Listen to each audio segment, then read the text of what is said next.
Being an advocate for students really means making sure that they have the tools that they need to understand themselves and have the confidence that they need to understand what might be the best next step for me. And this is one of the things I always say to even my own children. I say, don't worry too much about your whole life right now. Like, you might get so anxious that it will be hard to even take a step at all. Just start thinking, what do I like? What do I like to do? How can I take that next step and feel successful in it? Welcome to the Chad Carden Podcast, where people and culture make all the difference. Our guests are real leaders that are making real impact by creating even better cultures and even better results. We're going to talk about things that most people aren't talking about. We're going to talk about things that leaders are thinking but might be scared to say. We're going to get into issues that can give you practical and tactical ways to set you up for a higher probability of success. Let's get after it. Okay, hey, we are live with another episode. I'm excited to have Bridget Feagler on today. I had a chance to talk with Bridget before the podcast, and couple things that I'm really interested in, but one of the things that we talked about, which just fascinated me, and I want to dive deep into it, is Bridget's passion to positively disrupt her space in a way that continues to evolve and make sure that she is providing the best possible avenues for students as we move forward. And I'll let her talk about her space a little bit, but she's with ACT. And I think a lot of us think of ACT sometimes as a test that you take to get into college, which that's so true, but there's so much more dynamics to it. And I was fascinated again by Bridget's conversation with me previously that I'm hoping she dives deep into that. And then also, she says she's a results-oriented leader, which I know she is, and she'll give us some good tips on that. So first of all, Bridget, welcome to the podcast. Thanks so much, Chad. I'm happy to be here. Great. Why don't we just start here? Why don't you just kind of tell the listeners a little bit about kind of your story, your career, how long you've been at ACT, and sort of up to today. Just kind of give us the background. Well, this might be hard to believe, but nobody is running around as a 10-year-old saying, when I grow up, I'm going to work for a standardized testing company. So for me, my real journey started in education, and I've always considered myself an advocate for students and educators. I come from a family of educators. My mom was an English teacher. My grandma on my dad's side was also an English teacher. So I really grew up valuing education and the things that it can open doors for all of us as we go through our journey professionally, personally, and as we grow up in general, and how we can navigate the world. So I moved to Iowa City over 20 years ago to finish my master's degree in English education, and then I taught here for 4 years before I ended up moving to ACT. I had a young family at that time. I needed a little bit more space than what education was providing at the time. I loved teaching. It was just incredible. I felt myself there. I felt comfortable with the students. I taught seniors in high school, so it was so exciting to see them come to school every day and be ready to go into those next steps on their journey. So it was really a rewarding career for me, but it just got to the point where I still wanted to stay in the education space. I just needed a little bit more flexibility with my day-to-day. So about 20 years ago, I started working at ACT. We're headquartered here in Iowa City, and I'm still there. 20 years later, I'm still here, showing up every day and doing the good work for our students and educators and doing what I need to for them. Yeah, no, we appreciate that. You mentioned advocate for students. The educational space is interesting these days. It's evolving, as we kind of talked about before we started recording. When you say advocate for students, what does that mean? How do teachers or yourself or people in that space advocate for students? Talk to us about that. Well, I mean, we're in the middle of a huge shift in our industry with the way that students are changing their career and college trajectories and starting that journey a lot earlier in high school than even when I was in high school. It was like you got to the end of those 4 years of high school and then you start the next thing, whether that's enlisting or going to an employer or going to college. But now we're seeing a lot more of a blurring of those lines and the bookends that we have on that journey. So being an advocate for students really means making sure that they have the tools that they need to understand themselves and have the confidence that they need to understand what might be the best next step for me.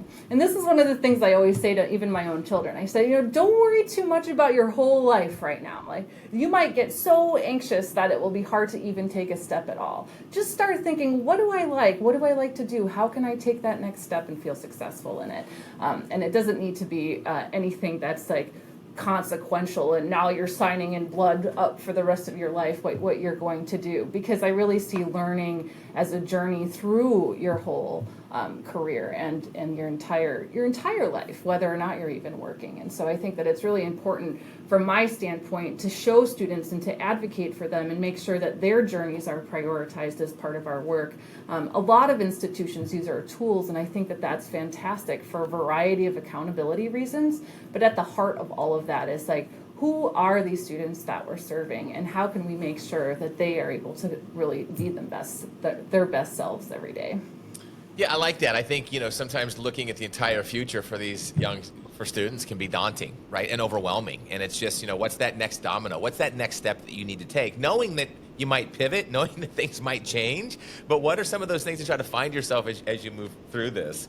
What would you say, because again, I've used the word fascinated a couple times, and I was fascinated with our conversation because you're somebody who is disrupting, and that's not a negative thing. You're positively disrupting or looking for ways to advocate for students to set them up for success, right? In the educational space, do you think that is commonplace, or do you think people are still maybe anchored into, for lack of a better term, the old way of thinking with education, and this is the way it has to be, and standardized testing? Or maybe are there people out there, Bridget, that want to disrupt, but they feel that they're maybe handcuffed by the system, if that even makes any sense? Yeah, it makes perfect sense. I mean, in a lot of ways, like, we have very slow moving systems in the education industry. So in a lot of cases, we have schools, whether that's a high school or a college, that might be used to consuming our test scores in the exact same way that they've done for the last 66 years. We've been around for a long time. SAT's been around for even longer. And so, like, there's been a whole lot of mechanisms set up specifically around how we've been doing things for decades. And so trying to make change in the way that we send data about students, and I don't want that to make it sound like it's just numbers. I mean, that data can really be a valuable experience for students, because it will help that college or the institution or their employer really understand enough about them so that when they start in that space, they're starting in an area that's personalized for them. And I think that when you're looking at those decades-old systems, there's a lot of stuff that wasn't set up for that. It was really meant to, like, move people through as like, okay, here's the next widget that we're moving through as a student. And so trying to get us to take apart, in a lot of ways, what are those mechanisms and how do we assess students? How do we know that they would be a valuable contributor to my college community is really one of those things where we need to start looking at having a much larger field of data points and ways of being able to plug into those and have that student experience be a unique and valuable thing for them. And so I think disrupting that means sort of how can we start taking apart all of that so it doesn't become about, shoving, tens of thousands of students through that front door as a freshman class, but being able to see each of them individually. And I think that that's hard in a lot of ways, and especially in some of the larger institutions. And so that starts with, conversations with those customers and being able to say, what are you doing today? What is it that you actually need? And how can we help your systems get to the point where that helps your students ultimately? I love it because you mentioned personalized, individualized. I mean, each student is individual, right, for his or her path and what it is they want to do, which can be, again, overwhelming in kind of a macro viewpoint of education and just kind of funneling people into the next chapter, whatever that chapter might be. So I think there's a couple of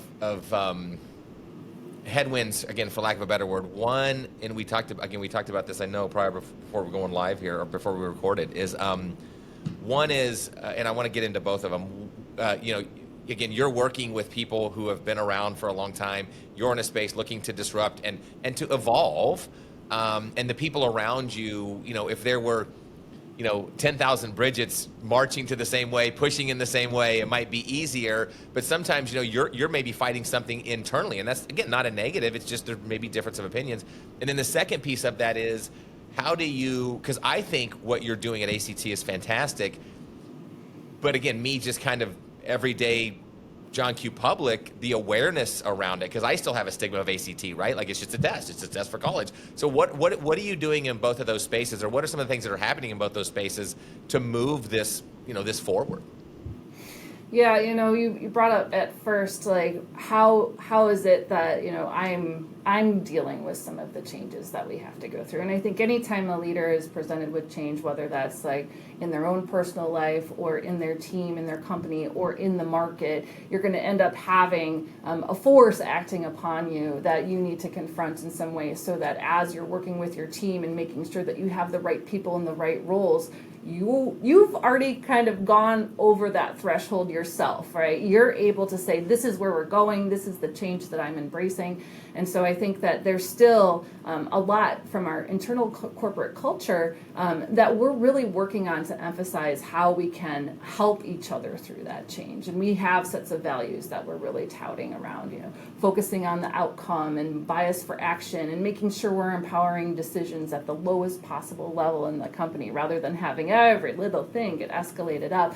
So these types of shared values, I think, are super important as we work through a lot of this disruption, both in our industry and of our company in general, with some of the trends that we see in technology and education as well. Let me double click on that for a second, because I think that's so important that you mentioned it. Is kind of the first thing that has to happen as you're moving through disruption, whether it's in your space or other spaces, is you have to make sure that you have you get the right people in the right mindset. There's clarity. Everybody's working, not just working together, but truly working together, right? I mean, we can all work together every day, but truly working together to drive this, and with a shared set of values, a shared common experience. And then you also mentioned giving people, my words, not yours, but giving people the autonomy to make decisions and do things that give them a little bit of ownership in this as the disruption is happening. Is that fair to say? Yeah, I think it's definitely fair to say. And I mean, it's not that we get it right every day either, right? Like, there are times where we have to jump in and help each other out, because even if you feel empowered in that, you might be anxious about making a specific decision, or you're particularly risk averse for something. And so you really do need that support. But as much as you can have that space in order to play and be able to say, hey, I'm doing what's best for the customer here. I'm thinking about the student. I'm thinking about the teacher, and I'm putting them first. And if that's what you have at the forefront of how you're making your decisions, then your team's right alongside with you, because you're doing the best thing, not just for the business, but for the people that we serve. Yeah, the outcomes, like you mentioned, stay focused on outcomes and what we're trying to accomplish. What's the, again, I'm not looking for any trade secrets or anything here, but what's like, you've been at ACT for 20 years. Is the workforce, is there that much tenure? Is there kind of new and fresh ideas coming to the table? Is it a combination of both? What's the DNA of the makeup? Oh, it's a combination of both, and I love that, because I think that that's really where you end up being able to move faster, because you have people who've been here for decades. A couple years ago, I went to a celebration for a woman who'd been here for 40 years. She's still here today. So, and I think some of that has to do with the way that ACT, up until COVID, was really a prominent business here in the Iowa City community, and we had a very large campus. Since then, we've definitely shrunk a little bit more in terms of our physical footprint here, and we ended up with a much broader ability to recruit across the company once we removed that need for people to come and move here and live in Iowa City in order to work at ACT. So I think that that's great, because that's also something that's really helped us get a lot of the fresh ideas in. We have some new leadership here, and I think that that's really exciting, because it can bring in some fresh perspectives on some of the things we're doing. Not just what our products are in the market, but also how we're doing them internally, and what really makes the value there. Because you get into the habit of doing certain things, and then when you suddenly have somebody say, well, why are you doing that? And you're like, well, it's the way we've always done it. And so really being able to say, is that therefore producing the outcomes we're looking for now? That may have produced the outcomes we were looking for 20 years ago, but is that something in this space that's worth us spending time on, or would we be better focused on something that's a little bit more forward-looking? So there's that decision process, and I think a lot of it comes, the key with having that type of mixed population starts with listening. And I think that from my perspective, this is one of the things when I taught a class at the University of Iowa recently in Tippy on negotiations. And one of the things that I took away from that content was, when you go into a conversation, when you go into a negotiation, ask a question. Like, don't start offering up a whole bunch of information. Like, get your lay of the land first. Ask a question, listen, figure out what that person across the table from you is thinking, what it is that they want out of that interaction. And I think a lot of that really carries over into just the day-to-day conversations we have in our changing company here. I love it. I think, getting curious, right? Not that even I'm challenging. I'm just getting curious. Like, why do we do it this way? And asking questions and listening. And are there better ideas? And what got us here? Will it get us to where we're going to go? I think sometimes, again, just disrupting the everyday, because I always say that people get comfortable in the pool you swim in, right? You really don't see it, or it's hard to read the label when you're inside your own bottle. And these people are now asking questions to say, okay, why are we doing this way? Is there a better way? And it might not even be to go rogue. It just might be for curiosity reasons, which, it just creates ideas and conversations, which could lead to, changes that make a higher probability of success as you move forward. So you've been in education your entire life. You've worked with people. I know you have a passion and understand that, people drive results. That's coming through in our conversation right here. It came through in our previous conversations.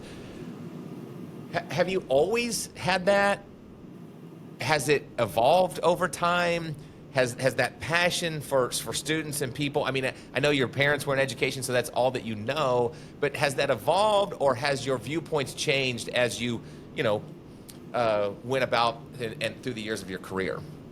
I think that my viewpoint has really changed as I have gone through my career, and especially most recently after I went and I got my MBA and finished in 2020. And it started to make me think, because I was coming from a very academic space personally, right? Like, I had an English major, I actually have a math minor. I just loved learning, and I loved the very academic sense of it, right? I like to sit down and do like the math worksheets that were just like, okay, I want to go through and get every answer right, and let's see how that goes, right? And so, and then getting that reward of getting a good grade. I will say I did hit a ceiling in my math career when I hit abstract algebra, where they give you the answers, and then you're supposed to figure out what the formula is. I'm like, nope, I'm out. I can't do math backwards. But I think for me, it was very much, and this idea of like, you had that talent. I think a lot of it kind of came from like a traits-based perspective. There were people that were smart, and there were people that needed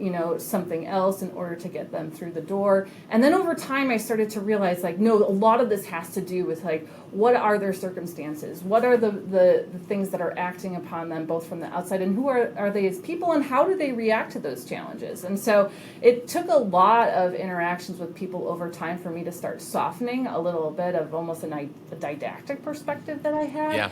And I think especially now, working at ACT and working with more of our career portfolio with our work keys test, and looking at there's this idea that college is for all, and I don't think that that's realistic anymore. There are tons of pathways that learners can pursue after high school, and college may or may not be one of those. So to account for that, it is important that we're really looking at students not just for, are they ready to go to college? Are they ready to succeed in academia? But are they ready for whatever that next step is? And I think that that's something that I had to open up to also as kind of a very academic educator up until pretty recently. Well, your math ceiling is way, way taller than mine. Let me say that. But it is encouraging. Again, just selfishly for me, I have a 17-year-old, junior. He's getting ready to take the ACT in December. But it is in going on and looking at his next steps and looking at all the options after high school. But I'll tell you, Bridget, it's encouraging to hear somebody in the education space know that college might not always be the only option. Not to say that you discount it, not to say that you throw it, but I think that exploring and understanding who that student is or who that young person is and providing the best possible path forward and allowing them to evolve into that versus feeling like they're forced into any avenue, it is refreshing because, again, sometimes people in the education space don't always potentially get the best rap, right? They think that it's always you go to school, and that's what you preach. And so I really do appreciate this conversation because it even candidly is opening my eyes to maybe some bias that I have to realize that no, people in the education space are evolving just as the world's evolving because that's what's needed today to look at what is the next thing. I mean, we're evolving so fast with technology and what's happening and what a normal job might be and AI and all this different type of stuff. So I got to tell you, it really is refreshing to have this conversation, and I super appreciate it.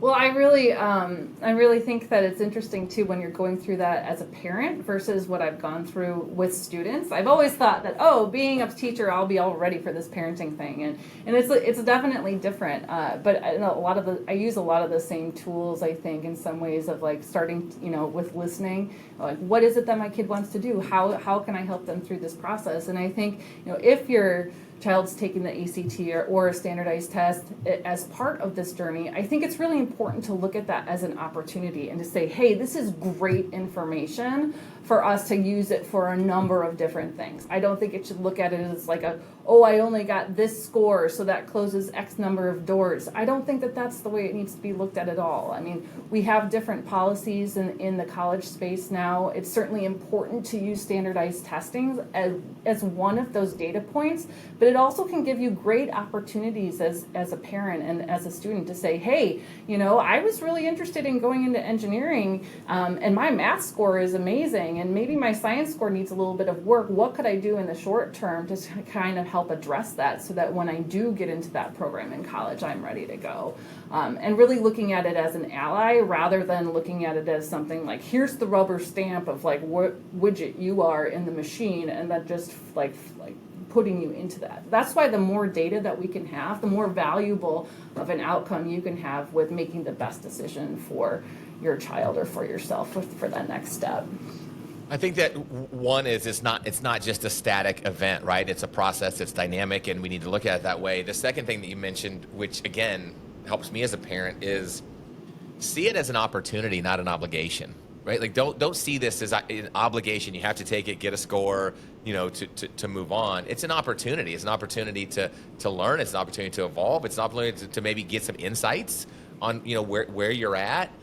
Versus I have to take the ACT. I think that a lot of times it's like, well, you got to go take it. No, you get to take it. Let's use it as an opportunity, and that could be so powerful just on how you approach it and how you absorb it versus just kind of taking it, getting a score, and moving on.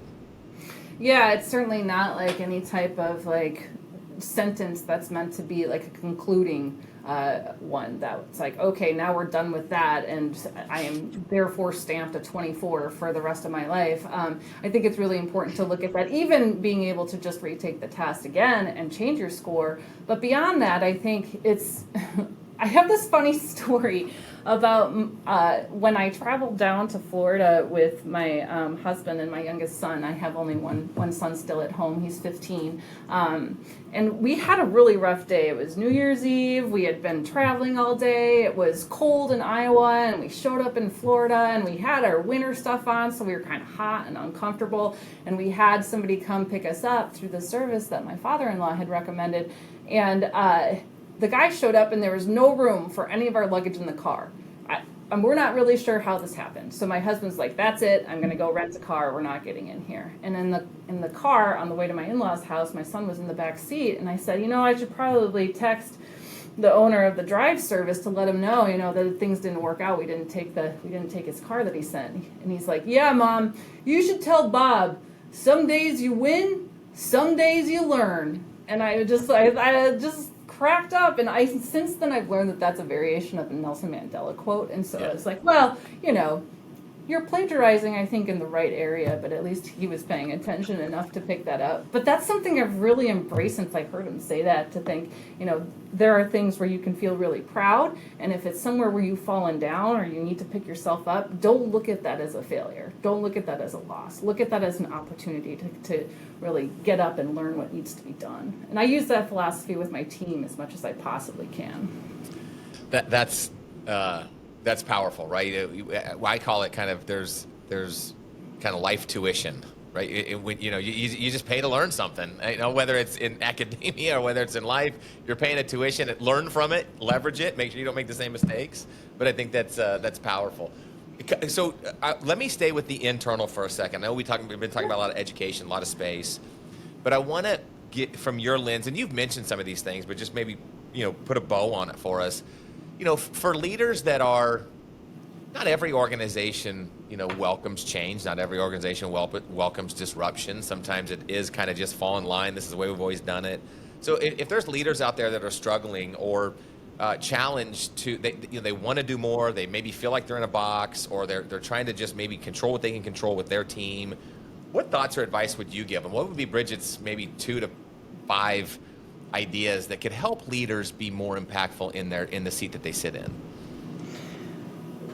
One of the things I heard another leader say at one point was to delegate, don't abdicate responsibility. And I thought that was really interesting because, as you go through and try to empower your team, it can take a variety of paths depending on what that means for you as a leader. And so I think, one of the ways that I've approached that sometimes is like, I'm going to be hands off. I'm going to let them run this. They got this.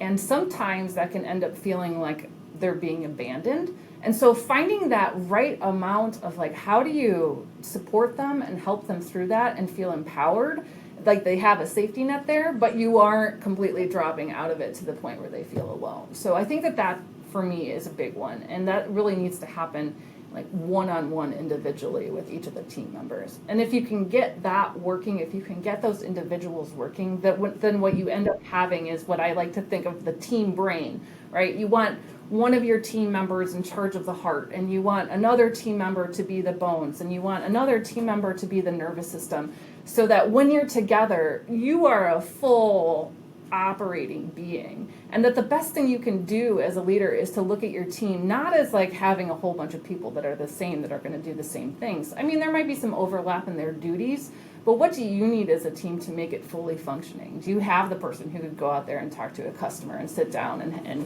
have a cup of coffee and relax with them? And do you have the person who's willing to stay up maybe late one night in front of a computer working on some code in order to get through things, but might not be the person who's sitting at that coffee table with you? So I think that's one of the things to really focus on, is that tension between how can you empower your team through delegation rather than abdication. Yeah, it's not an either or, it's an and, right? How do you empower your team yet make sure that they still know that that you're along for the journey? It's not you're not maybe owning it, but you have oversight and you're there if they need you to go along. That's one thing you said, which I think is powerful, right? Versus just throwing a bunch of stuff at them and going, you figure it out.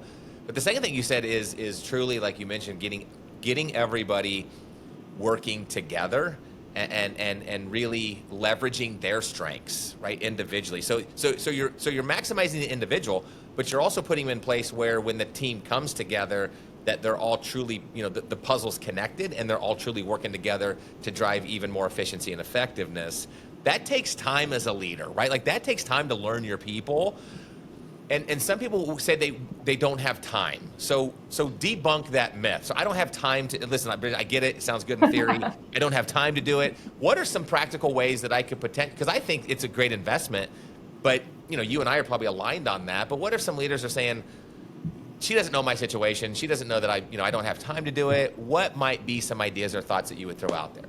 Well, I think, first of all, if you don't make the time, then you're going to pay for it in a different way, right? So you don't make the time for it up front. You don't put the people first. You aren't looking at that first. The work is going to be slower. Your outcomes are going to be less significant. So, not taking the time will end up being a consequence of something perhaps larger later. So I always think that that's valuable. I think the other thing that's really important is for you to have that inventory of what you're looking at from a team perspective, kind of ready to go.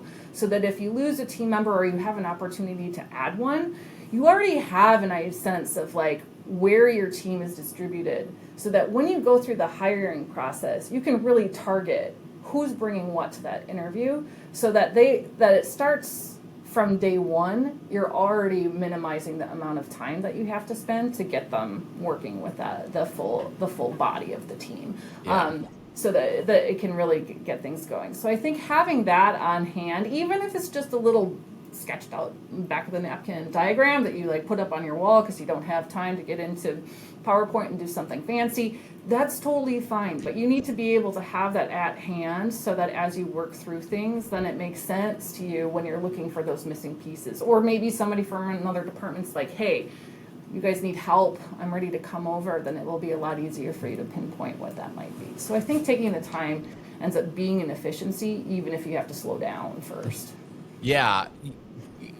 What we always say is like short-term investments create long-term dividends, right? Mm-hmm. If I invest the time, short-term shortcuts, if I just shortcut it and don't invest the time, it typically creates long-term headaches. And I'm just kind of kicking the can down the road. And so me saying I not have time is actually the exact reason why I need to take time, right? Because I'm just compounding the issue as I go forward. That's awesome. So one, understand the individual, understand their strengths, put them in a position to be successful. Two, work together and find ways to make sure that the team is set up in place to truly operate in the most efficient, effective way when they come together. Three is just invest the time, right? We control and invest the time to really understand the first two components. And if you do that, you save so much time, headache, hassle, frustration moving forward.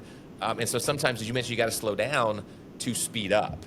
And then if you're confronted with that change, Chad, you're that much easier. It will be that much easier for you to adapt. So I think that's one of the things that's really, that ultimately, to get back to your original question, super important about getting those pieces working together. That's great. That's awesome. Valuable. People should be writing this stuff down and taking notes. So one last topic here. I know we're kind of coming down for a landing. So tell us, we brushed it, but I want to dive a little bit deeper into it. What is ACT doing to evolve in the space, right? And so it's almost like, I didn't realize any of this until we had this conversation. I'm sure a lot of people don't realize that ACT is evolving. They just maybe see it as a standardized test that you take and check the box, like you mentioned. What are some of the things that ACT is doing to evolve and try to match sort of where the educational space is going and what young students or young people have for options these days? Yeah, we're really focusing on what readiness looks like. And not just after high school, but during high school. We have students are starting their college and career journeys in high school now. They're not waiting until they get done, as I was talking about earlier. Like, they're starting apprenticeships, they're starting dual enrollment programs, they're starting other types of opportunities that set themselves up for what it's going to be when they leave high school. And so I think that that's really interesting. So we're really trying to define what readiness looks like as part of that journey. So to make sure that we account for all these different pathways, it's important that we're assessing students not only on college readiness, but on job readiness. So we have tools like our ACT Work Keys test that assess whether students have the foundational skills they need to be successful in a given job.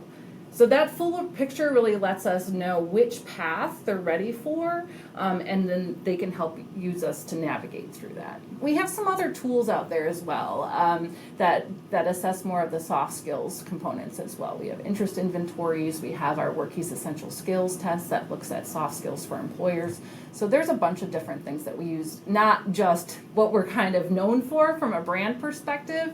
Over the last couple of decades, we've really been trying to pick up in this space and make sure that we're looking at the whole student population and really getting them ready. Well, that's educational, and I think that's good because, again, I think so many people, and I fall in this bucket too. I raised my hand. It's like, okay, I have a junior. He's going to take the ACT in December, but and I think there was a pre-ACT test that he took. Mm-hmm. But Yep. I mean, and I hate to admit this, Bridget, but that's probably as much as my education goes about ACT. And just hearing you speak, it's like, I need to go check this stuff out. So if somebody wants to get more engaged or educated or aware about kind of the totality of what ACT is doing, do they just go to the website? Where would we go to get educated? Yeah, the website has some great tools. We certainly have people that you could reach out to individually, depending on if you're a school that wants to actually purchase some of our tools for the school day. If you're a student or a parent, going to act.org and looking at that journey that we have there for students. My ACT is the name of our platform that our students use to register for the test, and that's where they can also get access to test prep. So all of this you can get through our website on act.org, but certainly I'm also on LinkedIn, and anybody's welcome to reach out to me individually as well, and I can help point them in the right direction. That's awesome. You might, I don't know how viral this will go, but you might get flooded. I think again, it is what I appreciate is that it disrupt, and I mean disrupt in a positive way, like it disrupt even my thought process or my pattern of what I was telling my family this morning. I said, I'm going to talk to somebody from ACT, and Brian, my junior's going to be taking it. I said, she already told me she won't give me the answer, so that's already, that ship has sailed. But I told them that it was interesting that it even changed my perspective. And so if you just, hopefully you change more, but I think if you change one perspective, you're making impact and realizing that ACT is still relevant, very relevant in what a student's journey, and students should leverage it, right? And schools should leverage it, and people should leverage it, parents should leverage it to really help them as one, maybe one spoke in their wheel of their journey of making decisions as people go on from high school. Yeah, it's really an opportunity to understand a greater picture of what the lay of the land might be. And that's one of the things I love about our school day testing. You mentioned pre-ACT. We have an 8th, 9th grade test as well as a 10th grade test to start getting students looking at, where are my interests? What might the possibilities be for me? And we have many students that were never even thinking about college before they took our exams, and then they suddenly realized, this is a whole thing I never thought that I could do, and I really am ready to take that step, and I have the courage to do so. One more thing that you triggered in that is also ACT has to evolve as colleges and universities evolve too, right? Because now you're working with them to make sure that they still have you guys as a partner in your sites as people are making decisions to go to college, right? Because is it still you have to have the ACT to be admitted, or just give us the cliff notes on that really quick. Yeah, we're experiencing something right now called the higher ed enrollment cliff. So actually by 2041, the pool of college applicants will decline by about 13%. Oh, wow. And so right now it's more important than ever that we have some objective measures to help our students and our educators figure out what that best path is. So a lot of colleges and universities went test optional or test blind during the pandemic for flexibility and accessibility purposes. While there are a lot of policies that still are carrying through in this way, and if you're not familiar with that, is what that means. Test optional means you can submit an exam. It's a do no harm type of approach. It will help with placement, but it's not something that they would be using to assess whether or not you would be getting into the university. So it's seen as a positive indicator. Whereas test blind, they don't even look at the scores as part of the application process.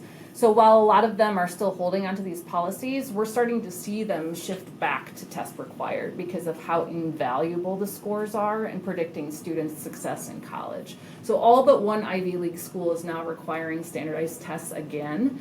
And we have extensive research that shows that factors like GPA are a little unreliable. I mean, that was another effect of COVID, is we had some grade inflation, and they don't provide an accurate picture of a student's preparedness for a program.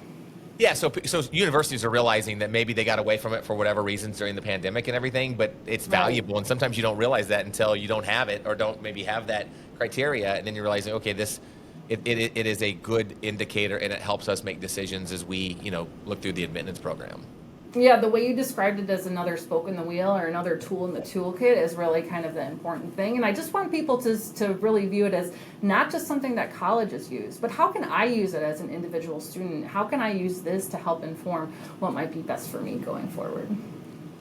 Well, I don't know if it was your mission, but you've definitely opened my mind on the value of ACT. So I appreciate this conversation. I really do, and I really also appreciate disruptors like yourself looking at, you just, not that you're a contrarian or anything like that, but you just don't accept status quo. You're looking at ways, and the mission is ultimately, how do we make sure that we're serving the populations that we serve, right? The students, the parents, the schools. And that's something that is easy to get away from these days because of all the noise and all the stress and all the, the do more with less, and we got to drive results. But you staying true to that mission, and ACT staying true to that, is refreshing. So I appreciate the conversation, Bridget. Keep making some great things happen out there, and we'll catch you on the other side. Thanks, Chad. Thanks so much for having me. All right, bye-bye.